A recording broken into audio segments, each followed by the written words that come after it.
I've watched every minute of the January 6th committee hearing so far, parts 1, 2, and 3. I also went back and viewed Donald Trump's speech from the ellipse on that fateful day.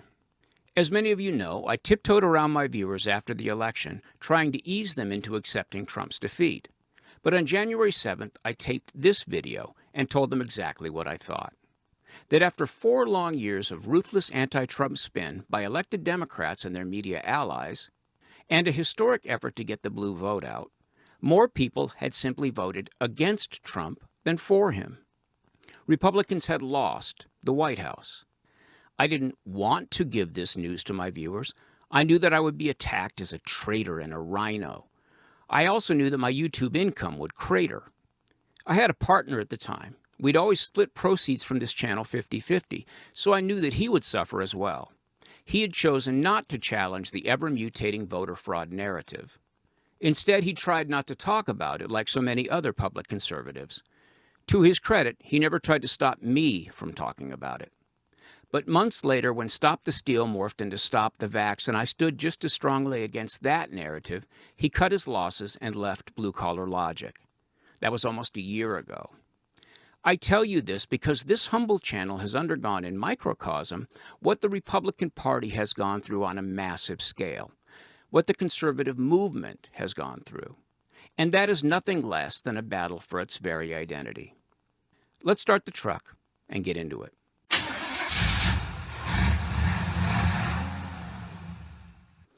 As I said, I've watched every minute of these committee hearings, and I have to say that this is the first time that I have not been bored to tears watching Congress address an issue. Word is that the committee hired television people to craft the presentation, and it shows. It's riveting TV, shifting back and forth between live sworn testimony and videotaped depositions. This is all designed to focus on one aspect of the story at a time.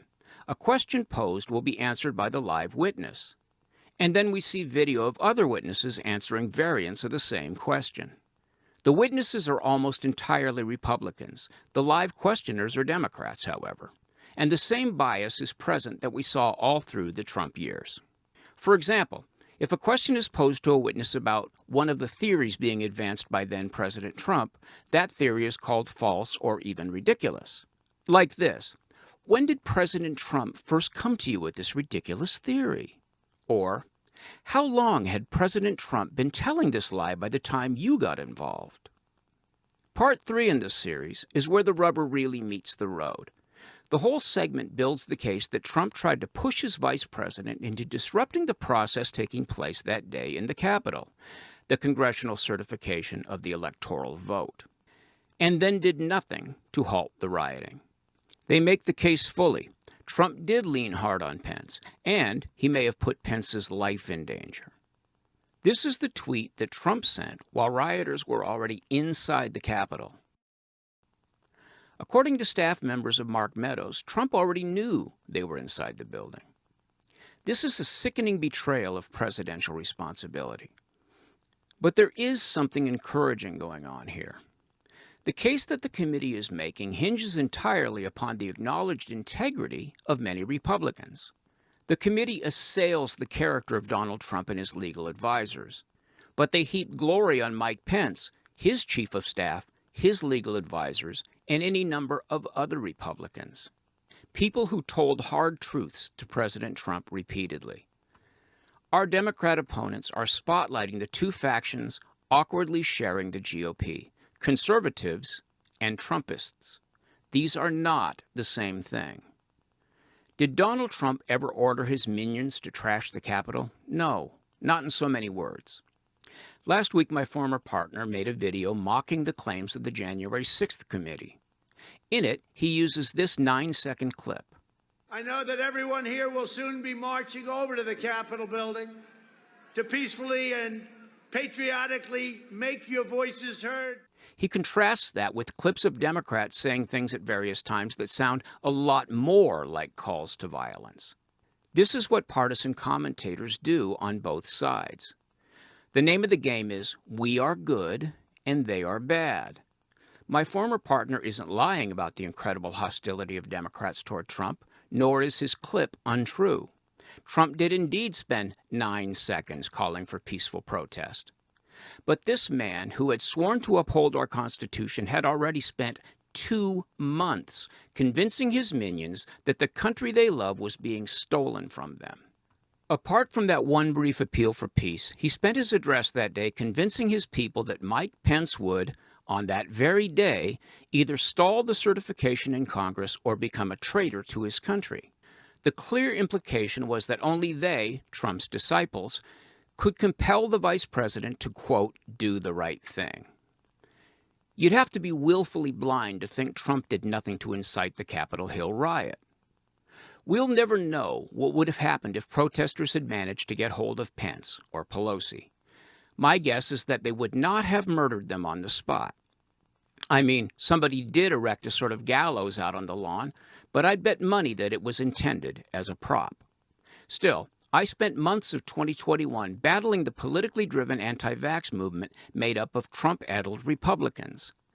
That movement caused the deaths of tens of thousands of at-risk Americans who would have otherwise survived COVID-19. So this mob can kill and does kill. They had set aside every conservative principle and every moral principle in order to thwart Biden's vaccine goals because they'd been convinced by Trump that Biden was a fraudulent president. Perhaps Donald Trump will be charged criminally. This may be the October surprise that Democrats will use to get out the vote at the midterms. Perhaps they won't indict for fear that doing so could backfire in all sorts of ways, up to and including violence. One way or another, these hearings have given conservatives a very clear choice. Who will we be going forward? Will we be dignified patriots like Pence and Liz Cheney who put their political lives on the line fighting the gang rape of our precious institutions? Or will we be sycophants to a self-involved former president, wearing the flag like a Halloween costume while making a mockery of the very concept of patriotism? Will we reset to the original goal of our founders?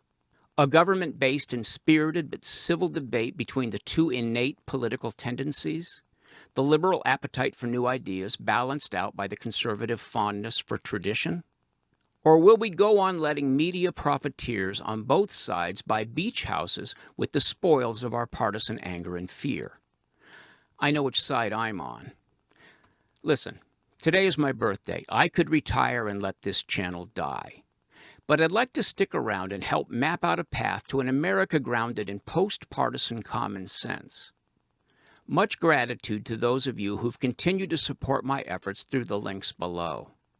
A particular thanks to those who visit my new Bandcamp page to hear my music and maybe take home a digital download. I can always be contacted through that page. You guys have a great week.